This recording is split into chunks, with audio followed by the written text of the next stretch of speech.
wabarakatuh. Waalaikumsalam. Bismillah, alhamdulillah. Salatu wassalamu ala Rasulillah Sayyidina Muhammad ibn Abdullah wa ala alihi wa sahbihi wa man wala. Rabbi israh li sadri wa yassir li amri wa hlul 'uqdatam min lisani yafqahu qawli. Amma ba'd. Alhamdulillah. Segala puji bagi Allah Tuhan yang Maha Esa, yang Maha Tunggal. Dan dialah Allah Subhanahu wa taala zat yang Maha Pengasih lagi Maha Penyayang. Dan dialah Allah Subhanahu wa taala zat yang memberikan hidayah kepada hamba-hamba yang dikehendakinya. Selawat teriring salam terus kita berikan dan curahkan kepada hadratir Rasul Imamuna Qudwatuna Sayyiduna Muhammad sallallahu alaihi wasallam bi afdhalis salawat wa ta'zim.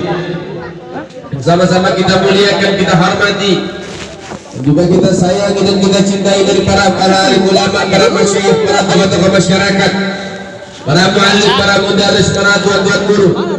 Begitu juga dari para abnai Rasulullah, para anak cucunya Sayyiduna Muhammad, para habaib, para dzurriyyat Sayyiduna Muhammad, para pemilik mahkota agung Sayyiduna Muhammad, para pemilik darah suci Sayyiduna Muhammad sallallahu alaihi wasallam. Dan insyaallah mudah-mudahan para ulama kita senantiasa dijaga oleh Allah dan dilindungi oleh Allah Subhanahu wa taala. Disehatkan badannya oleh Allah Subhanahu wa taala. As-sihha wal afiyah fi taatillah wa rasulih, amin ya rabbal alamin. Alhamdulillah. Saudara yang dimuliakan oleh Allah Subhanahu wa taala, ini malam kita berkumpul bersama tenggelam di dalam salawat kepada Sayyidil Wujud Nabiuna Muhammad sallallahu alaihi wasallam. Yang mana malam ini kita sedang menunjukkan bagaimana kecintaan kita kepada hadratir Rasul. Maka sebab itu saudara dimuliakan oleh Allah, beruntunglah bagi kita yang malam ini sedang tenggelam dalam cinta kepada Sayyidina Muhammad. Di mana banyak daripada saudara-saudara kita malam ini mereka tenggelam dalam kemaksiatan, sementara kita dipilih oleh Allah untuk tenggelam di dalam ibadah dan ketaatan kepada Allah Subhanahu wa taala. Saudara dimuliakan oleh Allah Subhanahu wa taala, di dalam mengagungkan Sayyidina Muhammad sallallahu alaihi wasallam, ini adalah perintah dari Allah Subhanahu wa taala. Sebagaimana Allah menyatakan di dalam surat Yunus ayat 58, Bismillahirrahmanirrahim, qul bi fadlillahi wa bi rahmatihi fabidzalika falyafrahu. Katakan wahai Nabi, sampaikan kepada umatmu, dengan karunia Allah dan dengan rahmat dari Allah, maka dengan semua itu bergembiralah, bersukacitalah, percaya dirilah. Karunia yang dimaksud dalam ayat ini dan juga rahmat yang dimaksud dalam ayat ini membutuhkan tafsir, sehingga ditafsirkan oleh Sayyidina Abdullah bin Abbas radhiyallahu taala anhu wa radha. Sayyidina Abdullah bin Abbas menafsirkan fadl wahwadil Islam wal ilm. Karunia yang dengan karunia itu kita wajib berbahagia, bergembira, percaya diri, yaitu agama Islam dan juga ilmu agama. Dengan agama Islam, dengan syariat Islam, dan juga dengan menuntut ilmu agama, kita wajib percaya diri dan juga berbahagia. Karena itu perintah dari Allah Subhanahu wa taala kepada kaum pria, bangga dengan sarungmu, bangga dengan gamismu, bangga dengan baju kokokmu, bangga di dalam mencari ilmu agama Allah, bangga di dalam kedekatanmu kepada para ulama, kepada kaum wanita, bangga dengan jilbabmu, bangga dengan cadarmu, karena itu adalah syariat agama Allah Subhanahu wa taala. Maka jangan pernah kita merasa tidak percaya diri dengan kita punya agama dan syariat yang kita anut, sehingga dengan hal itu menunjukkan cinta kita kepada hadratir Rasul dan juga Allah Subhanahu wa taala. Yang harusnya malu, yang harusnya tidak percaya diri, bukan orang yang pakai cadar. Yang harusnya malu, yang harusnya tidak percaya diri, mereka orang-orang yang pamer aurat ada di luar sana, saudara. Mereka yang harusnya malu, mereka yang harusnya minder, aurat dipertontonkan. Kita nggak boleh malu, kita nggak boleh minder, kita nggak boleh nggak boleh takut, walaupun kita dihujani dengan cacian dan makian. Ada yang mengatakan kalau misalnya laki perempuan pakai cadar dibilang teroris, laki-laki pakai jenggot dibilang radikal. Kita nggak boleh malu, kita harus percaya diri, saudara dimuliakan oleh Allah Subhanahu wa taala. Cadar adalah syariat yang dibawa oleh Sayyidina Muhammad. Jenggot adalah kesempurnaan seorang laki-laki yang itu disahkan di dalam sunnah Sayyidina Muhammad. Kita harus bangga dengan sunnah-sunnah Nabi yang kita sedang lakukan. Yang harusnya malu mereka yang meninggalkan sunnah. Mereka yang meninggalkan sunnah, mereka yang harus malu di hadapan Allah Subhanahu wa Ta'ala. Kalau seorang wanita yang bercadar, mereka dituduh dengan teroris. Bahkan jangan salahkan umat Islam menuduh orang-orang yang membuka aurat, menyamakan orang-orang yang suka membuka aurat seperti binatang dan Tarzan, saudara. Jadi kalau wanita-wanita kita dibilang dicap teroris, pakai cadar dicap teroris, ya jangan salahin kalau umat Islam mengecap orang-orang yang buka aurat sama kayak binatang, sama kayak Tarzan, saudara. Tarzan kan sama binatang suka pamer aurat, saudara. Maka oleh sebab itu kita harus percaya diri. Kemudian wabil rahmatihi, dan dengan rahmat Allah, rahmat yang mana? Yang dengan rahmat itu kita bergembira. Karunia rahmat itu banyak bentuknya. Anak karunia dari Allah, nikmat sehat rahmat dari Allah.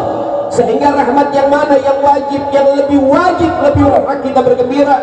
Sehingga Sayyidina Abdullah bin Abbas menafsirkan rahmat dalam ayat ini dengan mengambil ayat yang lain.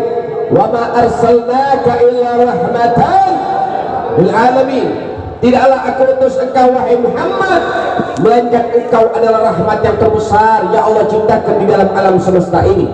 Sehingga Rasulullah adalah simbol rahmat yang terbesar. Sehingga dengan adanya Nabi Muhammad kita wajib bergembira, kita wajib bersuka cita. Namun kapan waktu yang tepat kita bergembira akan sosok Sayyidina Muhammad, wujudnya Rasulullah, adanya Rasulullah. Bukan Allah turunkan dari langit dan bukan Allah keluarkan dari perut bumi, melainkan adanya Nabi melalui proses dilahirkan oleh ibundanya yang suci. Sehingga hari kelahiran Nabi adalah momentum yang tepat untuk kita bergembira atas rahmat yang Allah kirimkan kepada kita berupa wujudnya Sayyiduna Muhammad sallallahu alaihi wasallam. Sehingga saudara dimuliakan oleh Allah, para ulama kita mengemas daripada perintah Allah Subhanahu wa Ta'ala dengan akhirnya melakukan satu proses ibadah yang disebut dengan kalimat maulid atau perayaan maulid. Ini perayaan adalah sesuai dari syariat Sayyiduna Muhammad, bergembira atas Sayyiduna Muhammad, yang dicontohkan atas Sayyiduna Muhammad. Su'ila Nabiuna Muhammad sallallahu alaihi wasallam an shoma yaumil itsnin. Rasulullah ditanya, mengapa Nabi itu berpuasa di hari Senin? Qala fihi wulidtu wa fihi unzila alayya. Di hari Senin ini aku dilahirkan dan di hari Senin ini aku mendapatkan wahyu yang Allah turunkan. Sehingga aku merayakan akan kelahiran baginda Rasul dengan cara berpuasa di setiap hari Senin. Saudara yang dimuliakan oleh Allah Subhanahu wa Ta'ala, kelahiran Nabi adalah kelahiran yang begitu ditunggu-tunggu oleh semua makhluk-makhluk Allah Subhanahu wa Ta'ala. Para malaikat penasaran dengan sosok Sayyidina Muhammad. Kenapa? Karena Allah menceritakan Nabi Muhammad kepada semua makhluk di kala itu. Allah menceritakan sosok Nabi Muhammad kepada surga, kepada bidadari, kepada para malaikat, sehingga para malaikat ini penasaran dengan sosok Rasulullah. Setiap Allah menciptakan nabi-nabi sebelum Nabi, para anak Nabi Adam, Nabi Nuh, Nabi Hud, Nabi Saleh, Nabi Musa, Nabi Isa, itu semua para malaikat bertanya-tanya, ya Rabb, apakah Nabi yang begitu agung, yang begitu mulia, yang kau maksud dia adalah Adam, dia adalah Nuh, adalah Musa, adalah Isa? Setiap para anbiya yang diciptakan oleh Allah, mereka para malaikat bertanya-tanya. Sehingga hal ini diabadikan di dalam Maulid At-Tibai.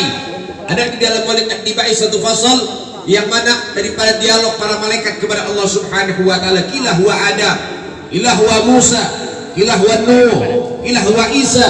Mereka para malaikat penasaran dengan sosok baginda Nabi Muhammad, sehingga para nabi-nabi yang lain ketika diciptakan oleh Allah sebelum Nabi, para malaikat tanya, apakah orang itu yang kau maksud adalah Nuh, adalah Musa, adalah Isa ya Allah? Dan Allah mengatakan bukan semua itu. Aku ciptakan semua itu karena aku ingin menciptakan satu sosok, yaitu Sayyiduna Muhammad. Sehingga dikuatkan al-kaunu isyaratun wa antal maqsud. Semua yang ada ini adalah isyarat, tujuannya yang aku ingin ciptakan adalah engkau wahai Sayyiduna Muhammad. Adanya surga, adanya rahmat, adanya kita semua, adanya kursi, adanya arus, adanya para anbiya, para mursalin, itu semua karena Allah ingin menciptakan Sayyiduna Muhammad sallallahu alaihi wasallam. Nabi lahir, semua alam semesta bergembira, bidadari menghias diri, surga direnovasi, para malaikat menanti-nanti, mereka semua saling memberikan daripada salam penghormatan kepada sang Nabi. Begitu hebatnya kita punya Rasul, begitu agungnya kita punya Nabi, sehingga ketika Rasulullah dilahirkan di bulan yang biasa, di hari yang biasa, namun karena itu telah ditunjuk oleh Allah menjadi bulan kelahiran Nabi dan hari kelahiran Nabi, maka bulan itu derajatnya diangkat oleh Allah menjadi bulan yang istimewa, dan hari itu menjadi hari yang istimewa di hadapan seluruh umat manusia. Saudara yang dimuliakan oleh Allah, Rasulullah lahir dalam keadaan sujud kepada Allah, dalam keadaan makhdunan, makhulan surah, maqtu'as surah, makhdunan, maqtu'as surah, makhulan. Rasulullah lahir itu dalam keadaan pakai sifat mata, udah pakai celak. Rasulullah dalam keadaan makhdunan, terhitan, bersih kita punya Nabi. Kemudian dalam keadaan maqtu'as surah, tali pusatnya sudah terputus, bersih kita punya Rasulullah. Dan diriwayatkan dari ibundanya Rasul, Sayyidatuna Aminah mengatakan, ketika aku melahirkan putraku Muhammad Rasulullah, tidak ada sedikit pun daripada apa? Daripada kotoran. Begitu suci, begitu indah kita punya Nabi Muhammad sallallahu alaihi wasallam. Kemudian terpancar dari wajah beliau cahaya yang terang benderang hingga sampai langit ketujuh, saudara sekalian. Bahkan di kala itu Rasulullah itu lahir dalam waktu sahur, sepertiga malam. Sepertiga malam itu belum ada matahari. Namun ketika Rasulullah lahir dalam keadaan gelap gulita, Rasulullah lahir terpancar cahaya dari wajah beliau, sehingga keadaan yang gelap gulita tadi berubah menjadi seperti siang hari karena cahaya baginda Nabi Muhammad.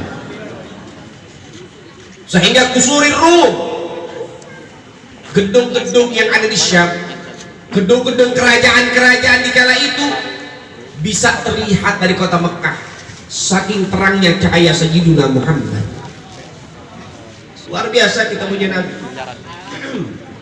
Bahkan ketika Halimatus Sa'diyah membawa Rasulullah untuk menuju kampungnya, saudara, ketika Halimatus Sa'diyah menggendong Nabi, menggendong bayi mungilnya Rasulullah, ketika sampai di rumahnya Halimatus Sa'diyah, diasuh oleh beliau, Halimatus Sa'diyah dan masyarakat di sekitar itu tidak bisa membedakan kapan malam, kapan siang. Kenapa? Karena 24 jam terang. Begitulah cahaya Sayyiduna Muhammad. Luar biasa. Gak ada malam ketika hadirnya Rasulullah di kampungnya Halimatus Sa'diyah. Gak bisa bedain kapan malam, kapan siang. Semuanya terang, sama kayak siang hari. Cahaya baginda Rasulullah. Luar biasa. Nabi Muhammad ini adalah apa? Basyarun lakal basyar. Rasulullah itu iya betul manusia, tapi gak seperti manusia pada umumnya, gak seperti manusia seperti kita, beda. Nabi Muhammad ini manusia istimewa yang diistimewakan oleh Allah Subhanahu wa ta'ala. Nabi Muhammad ini manusia mulia yang dimuliakan oleh Zat yang maha mulia. Sehingga saudara yang dimuliakan oleh Allah, mau satu alam dunia menghina Nabi, demi Allah Nabi tidak akan pernah hina akan hinaan-hinaan mereka, karena Nabi telah menjadi manusia paling mulia yang dimuliakan oleh Allah Subhanahu wa ta'ala. Dan satu alam dunia memuji Nabi Muhammad, demi Allah derajat Nabi Muhammad tidak sedikit pun terangkat. Kenapa? Karena Nabi Muhammad telah sampai dalam puncaknya daripada apa? Puncak kedudukan yang tinggi di sisi Allah Subhanahu wa ta'ala. Derajat Nabi ini udah mentok. Satu alam dunia mau dia itu muji Nabi, mau dia hina Nabi, gak pengaruh sama Nabi Muhammad. Tapi ingat, yang menghina Nabi Muhammad, mereka siap-siap akan dihinakan oleh Allah. Yang memuji Nabi Muhammad, kembali buat kita semua, kita yang akan mendapatkan rahmat dari Allah Subhanahu wa ta'ala. Gambarannya begini, saudara, kayak gelas ini. Ini gelas kalau saya isi sama air sampai penuh, itu Rasulullah adalah gelas yang terisi air sampai penuh, saudara. Jadi gambarannya Nabi itu, saya kasih tamsil contoh biar paham semua. Nabi itu kayak begini, gelas yang terisi air dengan penuh, itu Rasulullah. Sekarang kita sholawat, kita puji Nabi, kita agungkan Nabi, sama seperti apa kita menambah air. Kalau kita nambah air kira-kira tambah penuh apa tumpah, saudara? Ya jelas tumpah. Kenapa? Udah penuh. Jadi nggak ada dampak apapun sama Rasulullah. Begitu juga Nabi. Walaupun Nabi dipuji dan lain sebagainya, itu nggak terangkat derajat Nabi. Kenapa? Karena udah mentok, udah tinggi derajatnya Rasulullah. Udah nggak ada derajat lagi di atas derajatnya Nabi Muhammad SAW. Sehingga kalau sudah ada air yang penuh, kalau dituang otomatis akan tumpah, saudara. Dituang sholawat, dituang rahmat, dituang daripada maghfirah dan lain sebagainya, sehingga dikatakan oleh para ulama, sallallahu ala Muhammad wa huwa rahmah. Sholawatnya Allah kepada Rasulullah berbentuk rahmat. Wa sallallahu wa sallam alaika ala nabi wa huwa istighfar. Dan sholawatnya para malaikat kepada Nabi Muhammad berupa istighfar, permohonan ampun. Wa sallallahu ummah ala nabi wa sallal ummah ala nabi, dan sholawatnya umat kepada Nabi wa huwa du'a, dan itu menjadi doa. Artinya apa? Kalau ada manusia bersolawat kepada Nabi Muhammad SAW, maka akan dibalas oleh Allah berupa rahmat. Maka orang itu bakal dapat rahmat. Sehingga Nabi mengatakan apa? Man sholla alaihi sholatan wahidatan sallallahu alaihi biha asyra. Siapa orang yang sholawat kepada aku satu kali, maka Allah membalas dengan 10 rahmat. Orang yang sholawat kepada Nabi satu kali, dibalas oleh malaikat juga dengan apa? Permohonan ampun. Malaikat minta ampun kepada Allah buat orang-orang yang bersolawat. Dan juga buat kita manusia yang bersolawat, maka satu sama lain kita mendapatkan doa dari kawan-kawan kita yang ikut bersolawat. Jadi kalau misalnya contoh, saya tambahkan air, maka apa yang terjadi? Otomatis akan tumpah. Dan yang dapat daripada tumpahnya ini apa? Yang di sekeliling daripada gelas, yang di dekat-dekat gelas, yang basah yang dekat gelas. Gak mungkin saya tuang di sini, yang basahnya di Jepang tuh gak mungkin, saudara. Pasti yang basah akan di sekeliling kan? Begitu juga kalau kita terus berselawat kepada Sayyidina Muhammad, otomatis yang mendapatkan rahmat, pengampunan dan lain sebagainya orang-orang yang dekat dengan Sayyidina Muhammad. Siapa? Mereka yang bersolawat. Solawat itu cara untuk mendekatkan diri kita sama Rasulullah. Siapa lagi? Mereka yang menghidupkan sunnahnya Rasulullah. Siapa lagi? Mereka yang menegakkan syariatnya Rasulullah. Siapa lagi? Mereka yang berjuang di jalannya Sayyidina Muhammad. Mereka yang senantiasa berkorban untuk Sayyidina Muhammad. Mereka yang mendapatkan daripada apa? Percikan-percikan kemuliaan Sayyidina Muhammad. Sallu ala Muhammad. Saudara yang dimuliakan oleh Allah Subhanahu wa ta'ala. Sehingga saudara, apa namanya, tidak menjadi dampak apapun. Mau si busuk menghina Nabi, gak pengaruh sama Nabi. Mau si gondoruo, tahu gondoruo? Tahu munafik. Ya, si kurang ajar, gendut, jelek, songong lagi. Pakai bilang Nabi rembes, Nabi kotor dan lain sebagainya. Kan ini orang namanya nggak punya otak. Ini orang-orang goblok semua isinya ini. Heran saya sama mereka. Gak si busuk, gak si munafik. Ini orang-orang goblok. Heran. Goblok dipelihara. Kambing piara, gemuk jual, jangan goblok. Masya Allah, goblok dipelihara. Kan edan ini orang. Saudara dimuliakan oleh Allah Subhanahu wa ta'ala, maka oleh sebab itu nggak bawa pengaruh apapun sama Rasulullah. Kenapa? Rasulullah sudah mulia, Rasulullah sudah agung. Namun catat baik-baik, saudara dimuliakan oleh Allah, siap-siap orang-orang macam mereka akan mendapatkan daripada apa? Siksaan dari Allah Subhanahu wa ta'ala. Di dalam kitab Rahatul Ghabidah ala naqdi kalami Rafidah, Rahatul Ghabidah fi naqdi ala kalami Rafidah, ta'lif al-Habib Salim bin Ahmad al-Jindah. Di situ ada satu hadis. Nabi bilang apa? Man sabbaka ya Abu Bakar qad kafara. Siapa orang yang caci maki kamu wahai Abu Bakar, qad kafara, maka sungguh orang itu telah menjadi kafir. Qad masuk kepada fi'il madhi, itu namanya ditahqiq, sungguh-sungguh. Caci maki sahabat saja jadi kafir, apalagi caci maki Sayyidina Muhammad. Sehingga banyak di dalam kitab-kitab salaf kita yang mana hukum Orang yang menghina Nabi itu yang pertama, kalau orang itu sengaja, orang itu mengetahui, hukumnya kafir. Kalau orang itu tidak mengetahui, wajib dikasih tahu. Dan itu bisa juga menyebabkan kafir. Pokoknya tahu nggak tahu caci maki Nabi, kafir. Yang pertama, saudara. Yang kedua, sehingga ada juga di beberapa dalil orang yang mencaci maki Nabi apa? Faqtuluh, diperintahkan untuk dibunuh, saudara. Nggak tanggung-tanggung. Man sabban Nabi faqtuluh. Siapa orang yang berani mencaci maki Rasulullah, bunuh dimanapun dia berada, saudara. Ini hukumnya. Jadi nggak macam-macam, nggak main-main. Kita diperintahkan buat bunuh dia, saudara. Hati-hati. Oh, Nabi kan Rauf Rahim, Nabi pemaaf, Nabi sabar, Nabi tabah. Nggak boleh main marah-marah begitu saja. Katanya cinta Nabi, ikutin dong Nabi. Nabi kan ngajarin kepada kita sabar, ngajarin kepada kita tabah. Oh iya, memang betul. Nabi Muhammad sabar, Nabi Muhammad tabah. Nabi Muhammad tidak pernah membalas kotoran dengan kotoran. Nabi Muhammad tidak pernah membalas batu dengan batu. Nabi Muhammad tidak pernah membalas cacian dengan cacian. Rasulullah dilempari kotoran di Mekah, Nabi nggak balas. Rasulullah dilempari batu di Taif, Nabi tidak balas. Betul, Nabi tidak pernah membalas kotoran dengan kotoran, batu dengan batu, dan juga cacian dengan cacian. Betul, Rasulullah memaafkan ketika di Taif para malaikat turun untuk memberikan bantuan kepada Nabi dan menyodorkan bantuan. Wahai Rasul, kalau misalnya kau perintahkan kepada kami supaya gunung Taif itu dilemparkan kepada kepala mereka ahli Taif, kami akan lemparkan semua penduduk Taif untuk binasa. Apa jawab Nabi? Tidak, wahai malaikat. Bahkan Nabi berdoa, ya Rabb, Allahumma hdi qaumin fa innahum la ya'lamun. Wahai Allah, wahai Tuhanku, berikan hidayah kepada mereka, sesungguhnya mereka nggak tahu siapa aku. Kalau dia tahu aku ini Nabi akhir zaman, mereka akan beriman kepada aku.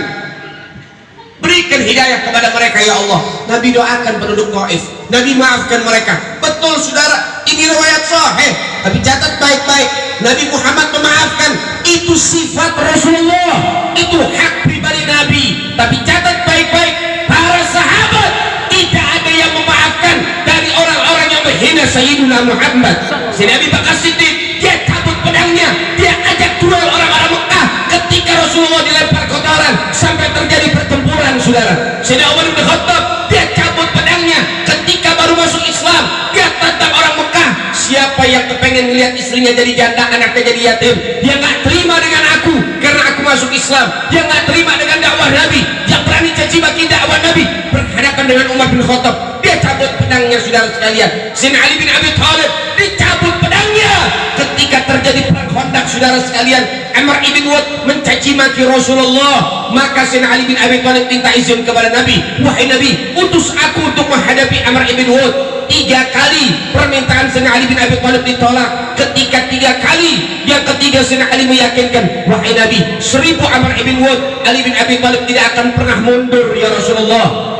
Diberikan imamah hijau, diberikan pedang Zulfikar, masuk ke medan tempur, saudara sekalian. Sayyidina Ali bin Abi Thalib bertarung dengan Amr ibn Wad. Amr ibn Wad terbelah menjadi 2, tewas di tangan Sayyidina Ali bin Abi Thalib.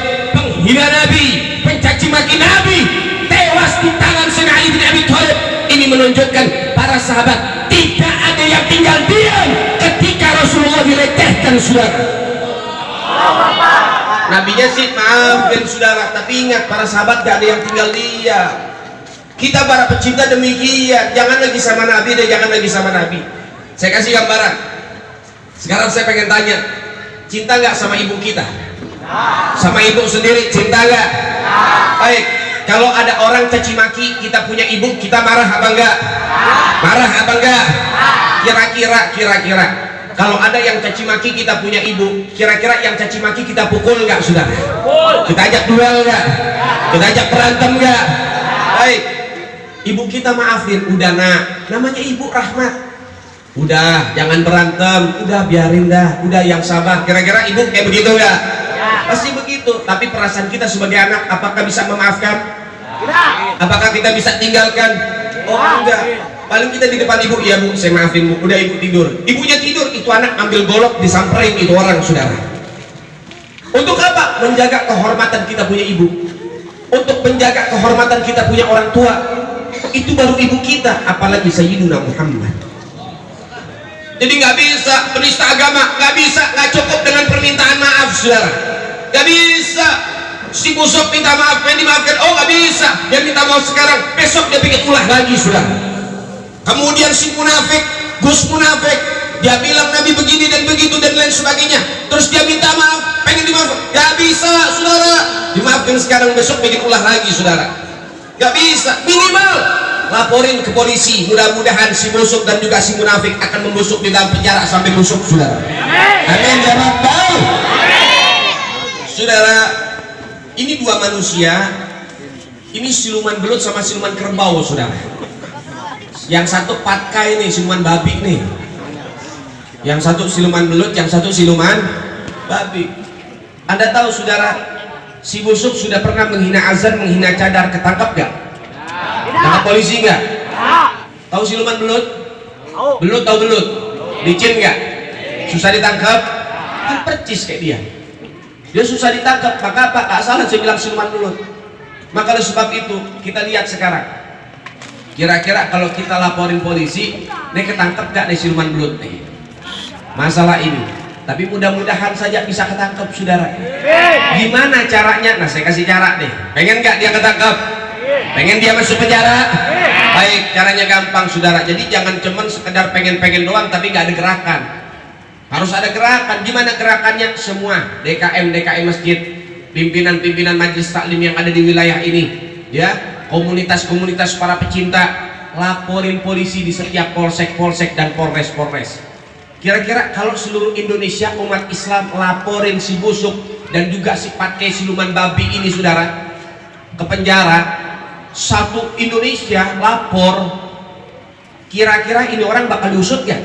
Dia pasti diusut yang lapor satu Indonesia. Setiap polsek dapat laporan, setiap polres dapat laporan. Bahwasannya apa? Ini orang penista agama dan ada pasalnya 156A, pasal penistaan agama, saudara. Itu hukuman paling kecil 5 tahun, saudara. Ahok kena pasal itu, cuman kan karena kenal orang-orang dalam jadi kena 2 tahun, saudara. Nah, ini repotnya di negeri ini nih, kadang-kadang apa, hukum itu bisa apa, harga negosiasi. Jadi kalau dulu kita nih para pejuang-pejuang mengatakan NKRI harga mati, kalau sekarang enggak, NKRI harga nego, saudara. Jadi gimana negonya? Innalillahi wa inna ilaihi. Ya terbukti apa, hukum tumpul ke atas, tajam ke bawah. Orang miskin saja nggak ada negosiasi, tapi coba koruptor ada yang namanya remisi. Lihat Abu Bakar Ba'asyir, sudah tua renta dan lain sebagainya, sakit-sakitan, tua, ulama, nggak dikasih remisi. Koruptor dikasih, saudara. Ya iya, dikasih remisi, orang bagi hasil. Innalillahi wa inna ilaihi. Maka oleh sebab itu umat Islam nggak boleh tinggal diam. Minimal kalau kamu cinta sama Nabi, buat laporin dia. Jangan tinggal diam. Semua majelis taklim bersatu, laporkan. Semua DKM masjid laporkan. Atas nama apa? Atas nama umatnya Rasulullah, laporin, saudara. Setiap polsek dapat laporan. Satu polsek dapat laporan 10 dari 10 majelis taklim. Dimana nggak pusing polsek, saudara. Ya mudah-mudahan diusut nanti. Maka oleh sebab itu terus laporkan mereka. Kenapa? Nggak bisa dengan meminta maaf terus akhirnya masalah ini beres, saudara. Ya nggak boleh. Besok bikin ulah lagi, besok bikin ulah lagi. Umat Islam nggak jahil. Karena umat Islam nggak jahil, karena juga itu juga kami nggak mau dijailin. Kami nggak pernah usil. Maka oleh sebab itu kami nggak mau diusilin, saudara. Kami nggak pernah mengusik agama lain. Kami juga nggak mau diusik. Mau toleransi, ayo toleransi. Umat Islam nggak perlu diajarin toleransi karena kami tahu bagaimana cara bertoleransi, saudara. Mereka yang harusnya toleransi tahu diri. Minoritas jangan songong, ada di Indonesia. Kita nggak pernah nindas, saudara, nggak. Kita nggak pernah jadi apa? Kita nggak pernah bowling sama mereka. Buktinya apa? Minoritas bisa cari uang di Indonesia. Minoritas bebas bisa melakukan apapun aktivitas agamanya di Indonesia. Kita nggak pernah ganggu, saudara. Tapi catat baik-baik, jangan kebaikan umat Islam yang ada di Indonesia malah dimanfaatkan dan juga dipermainkan, saudara. Kalau umat Islam sudah bangkit, umat Islam sudah bangun, ingat, kalau misalnya macan itu kalau sudah bangun nggak ada kalimat, nggak ada kata-kata senyum, saudara. Jadi kalau sudah macan sudah bangun, jangan mengharapkan senyumannya. Kalau sudah macan lapar bangun lihat mangsa, nggak ada sejarahnya senyum. Kalaupun senyum itu baca doa makan, saudara. Siap-siap menerkam. Maka oleh sebab itu jangan nunggu umat Islam marah. Sebelum umat Islam marah, ditindak tegas orang-orang macam begitu. Harus ditindak tegas, nggak boleh dibiarkan. Saudara dimuliakan oleh Allah Subhanahu Wa Taala. Maka oleh sebab itu, kenapa banyak penista agama? Kenapa banyak orang-orang banyak penista kita punya daripada apa syariat? Dulu si Gohok nista Al-Maidah, dia masuk penjara, kirain habis. Ada lagi tuh orang-orang yang suka stand up komedi, dia menjadikan apa? Menjadikan agama sebagai bahan lawakan. Gak sampai sana, ada lagi si Musuh, ada lagi Abu Janda, ada Armando, ada lagi daripada apa? Daripada orang-orang yang lain. Kenapa banyak mereka mulai menjamur ada di Indonesia, para penista agama? Jawabannya satu, saudara. Kenapa mereka banyak? Kenapa para penista agama mulai menjamur, mulai banyak? Karena kita tidak berani untuk menyuarakan kebenaran, sehingga mereka berani untuk menyuarakan kebusukan dan juga kezaliman, saudara. Kitanya nggak berani sih, kitanya penakut. Akhirnya mereka yang berani. Umat Islam nggak boleh penakut, umat Islam nggak boleh nggak berani. Kita harus jadi orang yang berani, saudara. Macam-macam laporin. Kalau misalnya polisi nggak bisa tindak tegas, polisi sibuk, nggak bisa menjalankan tugas dengan baik, laporan kami tidak direspon dengan baik, nggak apa-apa. Kita nggak boleh bebanin ke polisi, saudara. Polisi nggak bisa menjalankan tugas ini, polisi tidak mau memberikan hukuman, nggak jadi soal, nggak jadi perkara. Tapi ingat, jangan tahan umat Islam yang akan mengeksekusi mereka ada di jalan-jalan, saudara. Biarkan kami yang mengeksekusi mereka. Biarkan dengan cara-cara kami, pemerintah akan ada di Indonesia. Kalau polisi tidak perhatian dengan alimat ini, tidak perhatian dengan kasus ini, jangan salahkan nanti banyak pembunuhan ada di pinggir jalan, saudara. Sebelum itu terjadi, diusut. Sebelum itu terjadi, dituntaskan. Jangan umat Islam ini dinomorduakan, dianaktirikan, saudara.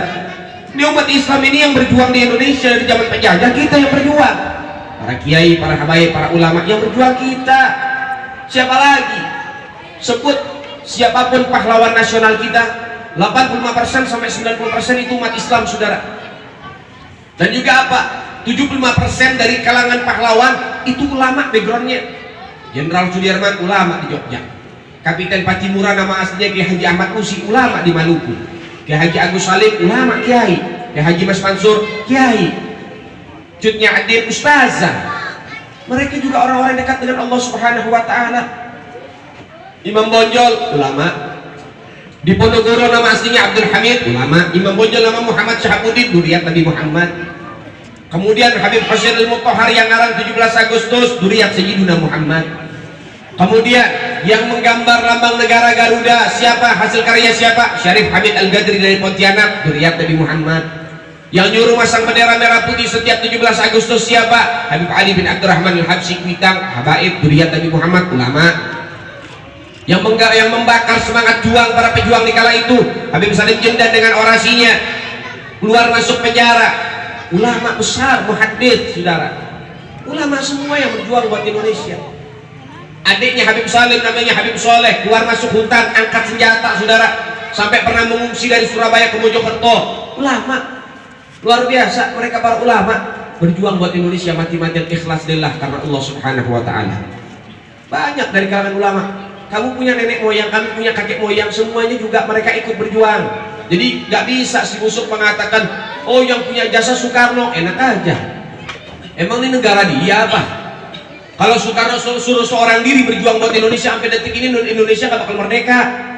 Ingat, Soekarno pernah jadi kaki tangannya Jepang, saudara. Pernah ada yang namanya kerja paksa dan Soekarno jadi kaki tangan Jepang, saudara. Kemudian Soekarno juga pernah duet maut sama siapa? Sama DN Aidit daripada tokoh PKI. Pernah duet sama PKI, saudara. Sehingga para ulama apa? Memberikan nasihat kepada Soekarno, akhirnya ditinggalkan itu PKI, kemudian ada pengkhianatan dan lain sebagainya. Baru dia sadar, saudara. Coba didiamkan begitu saja, waduh, ini Indonesia bisa jadi negara komunis. Soekarno jadi presiden, itu yang tanda tangan para ulama-ulama, Ki Hasyim Asy'ari, Habib Salim Jendan, Habib Ali Kuitang dan para tokoh-tokoh. Kalau nggak ada tanda tangan mereka, Soekarno nggak bakal jadi presiden, saudara. Jadi artinya apa? Soekarno nggak ada apa-apanya kalau nggak karena ulama. Soekarno nggak ada apa-apanya kalau nggak karena umat Islam. Soekarno nggak ada apa-apanya kalau nggak karena ajengan dan kiai, saudara. Soekarno tidak ada apa-apanya kalau tidak ada santri yang berjuang buat Indonesia mati-matian, saudara. Soekarno cuma bisanya apa? Tanda tangan orasi, angkat senjata nggak bisa. Maka oleh sebab itu jangan malah diputar-balikan fakta lah. Yang berjuang siapa, yang punya nama siapa. Ini sama kayak apa? Kata pepatah ini apa? Sapi yang punya susu, kambing yang punya nama, saudara. Kayak begitulah kira-kira. Yang berjuang umat Islam Indonesia yang punya nama Soekarno. Itu kenapa bisa begitu ya? Karena Soekarno setidaknya Soekarno masih baik. Kenapa? Masih nurut sama ulama. Diarahin, awas jangan dekat sama PKI, awas jangan dekat sama Jepang, ditinggalin itu semua. Akhirnya Pak masih makmur. Jadilah proklamator, saudara. Jadi kalau misalnya Pak Soekarno nggak salah, makanya Soekarno mengatakan apa? Panglima terbesar yaitu Nabi Muhammad Shallallahu Alaihi Wasallam. Manusia mulia yaitu Sayyidina Muhammad Shallallahu Alaihi Wasallam. Sehingga atas masukan dari para ulama, akhirnya Pak Soekarno pun telah mengesahkan membuat perayaan Maulid setiap tahun ada di istana, saudara. Itu dari zaman Soekarno. Soekarno proklamator, anak-anaknya saya heran jadi provokator semua, memprovokasi umat, nggak mak banteng, nggak siluman babi, saudara. Sama semua. Innalillahi wa inna ilaihi. Kita doakan mudah-mudahan dapat hidayah. Kalau misalnya hidayah nggak mau datang ke mereka, mudah-mudahan cepat mati lah sekalian lah. Daripada jadi sampah ada di Indonesia. Betul. Saudara dimuliakan oleh Allah Subhanahu Wa Taala. Maka oleh sebab itu, cukup ini jadi pelajaran penting ada di negeri kita. Jangan sampai tahun depan ada penista agama lagi. Jangan sampai tahun-tahun berikut ada penista agama lagi. Jangan sampai generasi selanjutnya masih merasakan ada penista agama. Maka oleh sebab itu mulai sekarang kita harus tumpas sampai ke akar-akarnya. Kita harus perangi sampai ke akar-akarnya para penista agama. Tidak ada agama yang boleh dinista ada di Indonesia. Agama apapun nggak boleh dinista. Kenapa? Supaya tidak terjadi yang namanya apa? Yang namanya cekcok perang dan juga dan lain sebagainya. Tapi paling penting, jangan pernah caci maki agama Islam, karena agama Islam punya jasa besar buat Indonesia, saudara sekalian. Maka oleh sebab itu mudah-mudahan dengan perayaan Maulid Nabi, semangat kita tambah tinggi, cinta kita kepada Nabi pun meninggi, menguat dan mengakar dalam diri kita, sehingga kita semua harus siap sedia berjuang buat Sayyidina Muhammad. Jadi besok lusa saya manatkan kepada semuanya, kalau misalnya di kampung ini ada yang berani caci maki Rasulullah, perangin loh, saudara. Misal ada RT caci maki Rasulullah, tabok mukanya. Ada RW gak suka sama Maulid Nabi, colok matanya. Tapi alhamdulillah RT RW-nya kan masya Allah di sini mendukung. RT RW-nya masya Allah di sini juga apa merapat sama masyarakat. Ini misal, kalau misalnya ada kan RT RW ini kan gak abadi, kan dilantik. Ini satu habis masa jabatan dilantik lagi yang baru, kan begitu. Nah orang kan beda-beda. Yang sekarang cinta sama Nabi, yang selanjutnya kan wallahu a'lam. Tapi mudah-mudahan semua RT, RW, camat, lurah, polisi, semua yang ada di tempat ini, mereka orang-orang yang cinta sama Allah sama Rasulullah Shallallahu Alaihi Wasallam. Jadi kalau misalnya ada masyarakat caci maki Nabi, ajak duel, saudara. Biar nggak apa? Biar nggak kebiasaan. Biar nggak kebiasaan. Kadang-kadang di sekolah ada guru agama, kadang-kadang guru agama bego-bego. Jangan nanti bilang, oh ini guru agama, ini ustadz. Kata siapa? Lah ada guru agama nanya guru agama sama muridnya, bikin pertanyaan, kan ngaco. Pertanyaannya apa? Apa agama Nabi Muhammad? Lah kan goblok namanya, saudara. Itu guru agama bikin pertanyaan demikian. Ini pertanyaan bukan pertanyaan biasa. Ini pertanyaan bisa menyesatkan anak. Lah anak-anak kan awam, ditanya apa agama Nabi, orang mikir iya agama Nabi apa ya? Sebelum Rasulullah diutus menjadi Nabi, apa agamanya Rasulullah? Kira-kira bahaya nggak, saudara? Bahaya. Ini bukan pertanyaan biasa, ini bahaya. Ini mempengaruhi tauhid. Na'udzubillah min. Kenapa timbul pertanyaan ini? Karena liberal sudah ada di mana-mana. Maka oleh sebab itu hati-hati. Ada yang mengatakan dirinya nasionalis, dirinya Pancasila, dirinya tahu agama, dirinya ini dan enggak taunya liberal, saudara. Innalillahi wa inna ilaihi raji'un. Hati-hati. Ya sudah jelas bahwasannya apa? Allah Ta'ala berfirman kepada Nabi Muhammad, memberikan wahyu apa? Sesungguhnya Allah tidak menerima agama apapun kelak di yaumil kiamat kecuali apa? Agama Islam. Agama Nabi apa? Ya jelas yang diperjuangkan sama Nabi agama apa? Ya agama Islam, saudara. Lihat bagaimana Nabi Allah Ibrahim mengatakan wa nahnu minal muslimin wa nahnu awwal minal muslimin, dan kamilah orang-orang daripada apa? Yang beragama Islam. Jadi Islam itu bukan agama setelah Nabi, bukan agama setelah Nabi itu. Agama Islam sudah ada dari zaman dulu. Ini apa? Dinus samawi, agama yang diturunkan oleh Allah Ta'ala dari langit. Semua orang-orang beriman kepada Allah itu agama Islam. Al mu'minin, dan dalam Al-Quran kok. Ketika dalam zaman Nabi Allah Musa, al mu'minin, orang-orang beriman. Siapa orang-orang beriman? Orang-orang beragama Islam. Hati-hati ya. Ini pertanyaan jebakan. Kalau sebab itu hati-hati. Kalau ada orang yang berani menista agama siapapun dia, perangin mereka, saudara. Kenapa? Ini kaki tangan setan, dajjal, iblis, jahanam, saudara. Gak bisa didiemin. Maka oleh sebab itu, saudara dimuliakan oleh Allah, daripada memperjuangkan, daripada apa? Perjuangan Sayyidina Muhammad, menjaga kehormatan Sayyidina Muhammad, meneruskan daripada apa? Perjuangan Rasulullah, itu harus kita lakukan. Siap gak siap, suka gak suka, bisa gak bisa, teruskan perjuangan Sayyidina Muhammad. Tongkat estafet telah diberikan kepada kita, maka kita jaga baik-baik tongkat estafet perjuangan ini. Amanah perjuangan ada di atas pundak. Jaga baik-baik daripada amanah ini, sehingga insya Allah mudah-mudahan akan timbul bagi kita semua para pecinta Sayyidina Muhammad yang mewariskan sifat-sifat para sahabat Sayyidina Muhammad. Amin ya Rabbal. Jadi sudah jelas kita tahu bagaimana kemuliaan Nabi. Nabi itu lahir bawa kemuliaan, bukan mendapat kemuliaan. Buktinya Rabiul Awal bulan biasa, tapi karena menjadi bulan kelahiran Nabi, siapa yang tidak tahu dengan Rabiul Awal? Seluruh penjuru dunia dari umat Islam, mereka merayakan Maulid baginda Nabi Muhammad, berlomba-lomba di dalam apa? Kemegahan di dalam Maulid Nabi Muhammad. Rabiul Awal dulu biasa nggak ada kegiatan, tapi setelah jadi bulan kelahiran Nabi, Rabiul Awal menjadi bulan yang namanya apa? Lebih indah daripada hari raya. Hari raya cuma sehari, tanggal 1, tanggal 2 dah. Hari raya pertama, hari raya kedua, kan gitu. Lebaran pertama, lebaran kedua, sisanya sepi, nggak ada lagi kegiatan. Hari pertama keliling, rame di kampung, maaf-maafan. Hari kedua mulai agak sepi. Hari ketiga udah biasa lagi. Tapi lihat bulan Maulid, 1 bulan penuh. Ini beres Maulid di malam, besok kampung sebelah, besok masjid sebelah, besok musola depan, besok tempat majelis taklim belakang, semua merayakan Maulid baginda Nabi Muhammad. Masya Allah, makanya ustadz-ustadz kalau di bulan Maulid gemuk-gemuk, ini berkatan benteng 4, 5, berkah Maulid. Iya, gemuk, timbangan naik, makan kambing mulu. Masya Allah, berkah Maulid, luar biasa. Bahkan saudara, saya undangan Maulid sampai bulan Sya'ban. Bulan Sya'ban itu masih ada yang ngundang, bulan Sya'ban ngundang. Mengundang bulan April, bulan Maret itu Sya'ban. Itu pokoknya saya undangan sampai bulan April, sampai bulan Sya'ban.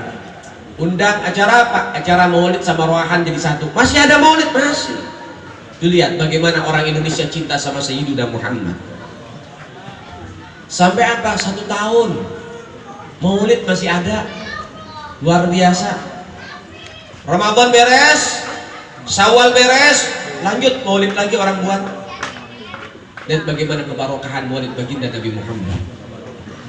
Alhamdulillah, Indonesia ini termasuk negara yang paling banyak maksiat, apalagi Jakarta. Kemaksiatan apa yang nggak ada? Homo ada, lesbi ada, anak bunuh bapak ada, anak bunuh ibu ada, orang durhaka banyak. Iya, kemaksiatan semuanya ada. Daging yang haram, babi sama anjing nih, yang dijadikan makanan sama orang-orang non-muslim. Itu ada yang makan, bahkan gak cuma babi sama anjing, saudara. Zaman-zaman sekarang buaya dimakan, ular dimakan, bahkan apa monyet dimakan, saudara. Lo hati-hati, banyak sekarang. Kucing aja dimakan. Innalillahi wa inna ilaihi. Lo manusia jadi makan. Lo Sumanto makan kebuli gak ada dagingnya, orang dimakan. Hati-hati panitia ya. Jangan bikin kebuli doang, siapin kambingnya. Baik-baik nanti, tahu-tahu ada anak yang hilang aja. Jadi semur itu anak. Ya, bayangin semua maksiat ada. Tapi subhanallah, kalau kita bicara masalah kemaksiatan, Jakarta sudah tempatnya, markasnya. Jakarta itu sentralnya, sampai-sampai kalau diukur, dilihat, itu yang namanya daratan Jakarta sama air lebih tinggi air, itu nggak masuk akal. Kalau lebih tinggi air, logikanya Jakarta harusnya tenggelam, saudara. Tapi sampai detik ini alhamdulillah Jakarta nggak tenggelam. Kok bisa begitu? Jawabannya karena masih banyak orang yang bersolawat, karena masih banyak majelis taklim, karena masih banyak makam para ulama. Luar Batang pinggir laut ada Habib Husain bin Abi Bakar Al-Idrus. Tanjung Priuk pinggir laut ada Habib Hasan Al-Haddad. Kemudian Kampung Pandan pinggir laut ada para habaib. Iya, Sunan Ampel di Surabaya. Kemudian para sunan-sunan Auliaut Tis'ah, 9 sunan ada di mana-mana, di Tuban dan lain sebagainya. Ada yang di pinggir-pinggir laut. Mereka paku bumi. Walaupun mereka telah meninggal dunia, tapi bukan berarti mereka meninggal begitu saja. Mereka hidup di sisi Tuhan mereka. Sehingga Allah mengatakan di dalam firman-Nya apa? Wala tahsabanalladzi qutilu fi sabilillahi amwata bal ahya'u inda rabbihim yurzaqun. Jangan sekali-kali kamu mengira orang-orang yang meninggal di jalan Allah mereka meninggal begitu saja. Enggak. Orang-orang yang meninggal di jalan Allah mereka hidup abadi. Bal ahya, mereka hidup abadi di sisi Tuhan mereka dan diberikan rezeki yang khusus. Makanya kadang-kadang para aulia apa bisa datang ke muridnya, ruhnya, bisa datang ke keluarganya, keturunannya. Tapi itu ada yang namanya apa? Ada tanda-tandanya, ada ciri-cirinya. Jangan terus tukang sate toto bilang, oh semalam saya mimpi ketemu Sunan Ampel disuruh ngajar. PA. Tukang sate toto ngajar. Ya nanti kejadian. Iya. Banyak loh orang-orang salah tafsir mimpi dikira ketemu Nabi, dikira ketemu orang soleh, berasa jadi wali. Banyak itu yang ngaku jadi Nabi, mantan tukang sayur. Ada yang ngaku Nabi. Innalillahi wa inna ilaihi raji'un. Mereka para aulia memang diberikan rezeki khusus oleh Allah Ta'ala bisa turun menghampiri kepada siapa? Orang-orang yang beliau sayang. Itu lihat para aulia, para ulama. Mereka nggak meninggal begitu saja, arwah mereka masih mengelilingi Indonesia. Mereka masih melihat siapa orang-orang yang masih melanjutkan perjuangan-perjuangan mereka. Sehingga apa? Masih dapat barokah. Indonesia ini masih dapat barokah. Belum lagi maulid yang diadakan di seluruh penjuru dunia, khususnya di Indonesia dari Sabang sampai Merauke, baik maulid kecil maupun maulid besar. Ada. Nggak putus maulid. Luar biasa. Sehingga dengan itulah Indonesia masih diberikan keamanan oleh Allah Subhanahu wa Ta'ala. Belum dihancurkan oleh Allah. Kalau buat masalah hitung-hitungan kebanyakan dosa, kita udah kebanjiran dosa, udah kebanyakan dosa. Masya Allah. Apalagi daerah Cikampek lagi banyak maksiat nih. Dekat-dekat Kerawang. Ada goyang Kerawang kan? Ada goyang Cikampek, jangan salah ente. Nah iya. Pantura di mana-mana, lihat banyaknya kemaksiatan di mana-mana. Tapi alhamdulillah sampai detik-detik ini masih aman. Alhamdulillah. Kenapa? Karena masih juga banyak orang-orang baik yang masih hidup.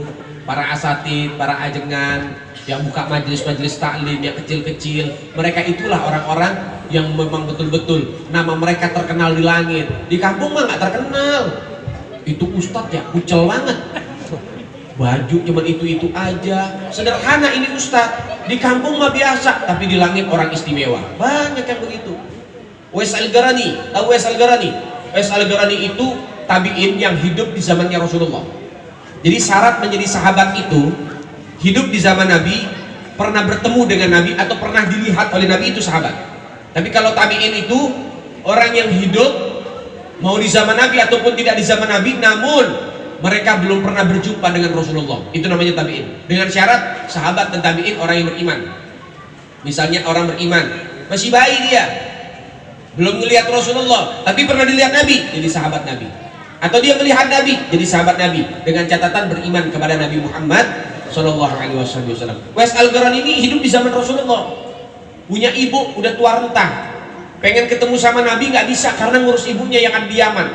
Jadi nggak bisa ninggalin lama-lama, nggak bisa ketemu sama Rasulullah karena ngurusin ibunya. Sehingga Pak Uwais Al-Qarani bukan sahabat tapi tabi'in. Tapi catat baik-baik, Sayyidina Umar, Sayyidina Ali diperintahkan oleh Nabi untuk meminta doa daripada Uwais Al-Qarani. Nabi sebelum wafat bilang apa? Kamu kalau ketemu sama Uwais Al-Qarani orang Yaman, kamu minta doa sama dia. Apa kata Nabi? Itu orang tidak terkenal di dunia, namun namanya terkenal di akhirat. Namun namanya terkenal di as-sama, di langit. Para malaikat kenal dengan beliau. Itu orang biasa tapi orang itu istimewa. Lihat, sepangkat sahabat, Sayyidus Sahabat, raja-raja para sahabat itu 4 yang paling utama. Sayyidina Abu Bakar, Sayyidina Umar, Sayyidina Utsman, Sayyidina Ali. 4 paling utama. Sayyidina Umar dan Sayyidina Ali diperintahkan minta doa sama Sayyidina Uwais Al-Qarani. Luar biasa. Artinya apa? Banyak kadang-kadang apa? Kelihatan dipandangkan kita biasa, gak taunya dia orang istimewa di hadapan Allah. Namun insya Allah mudah-mudahan para ulama kita dijaga dan dilindungi oleh Allah Subhanahu wa ta'ala. Insya Allah mudah-mudahan berkat maulid kita minta kepada Allah, mudah-mudahan Allah ta'ala kasih hidayah sama kita, kasih ketetapan istiqomah dalam hati kita, sehingga insya Allah dimanapun majlis, dimanapun maulid kita bisa ikut serta hadir di dalamnya dan ikut andil. Insya Allah mudah-mudahan kita wafat dalam keadaan husnul khatimah. Juga kita doakan mudah-mudahan Habib Rizik senantiasa disehatkan badannya oleh Allah, dilindungi oleh Allah, dan diberatkan perjuangannya oleh Allah, dan mudah-mudahan beliau bisa kembali ke tanah air dengan sehat dan juga afiat. Insyaallah mudah-mudahan tahun depan, sebelum tahun depan mudah-mudahan Habib Rizik bisa kembali ke tanah air. Amin ya rabbal, amin ya rabbal alamin. Mudah-mudahan berkat maulid yang punya dosa-dosanya diampuni oleh Allah, yang punya hajat-hajatnya dikabulkan oleh Allah, yang punya daripada harapan-harapannya diijabah oleh Allah. Rabbi fanfa'na bi barakatihim wahdina al-husna bi hurmatihim wa amitna bi tariqatihim wa mu'afati minal fitani. Allahumma inna nas'aluka ziyadatan fid din wa barakatan fil umur wa sihhatan fil jasad wa si'atan fil rizqi wa tawbatan qabla al-maut wa syahadatan inda al-maut wa maghfiratan ba'da al-maut wa afwan inda al-hisab wa amanan min al-adab wa jawazan ala sirat wa nasiban min al-jannah warzuqna nadhara ila wajhikal karim ya rabbi ya rahim ya ajjal al-ajjalin. wa sallallahu ala sayyidina Muhammad sayyidil mursalin walhamdulillahi rabbil alamin. Amin ya rabbal. Jazakallah, terima kasih banyak atas perhatiannya. Saya minta maaf atas segala macam bentuk kekurangannya.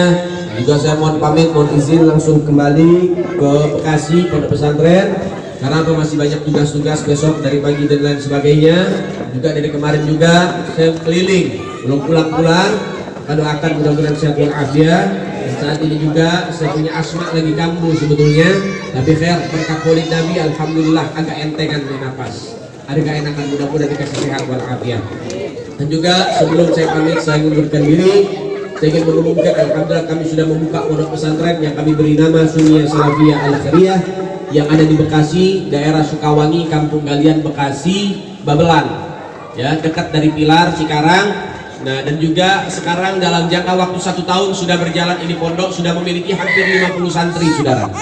Hampir memiliki sudah 50 santri dari Ternate, Pontianak, Madura, kemudian dari Bandung, Purwakarta, dan juga dari mana? Dari Tangerang, Cengkareng dan lain sebagainya. Nah, dari tempat ini belum ada nih. Dari sini dari Cikampek belum ada ini. Nah, mudah-mudahan kalian bisa dikirim ke sana, khusus laki-laki umur paling kecil 9 tahun. Dan juga informasi yang harus saya sampaikan, semua santri yang ada di pondok pesantren kami semuanya gratis total, tidak dipungut biaya sama sekali.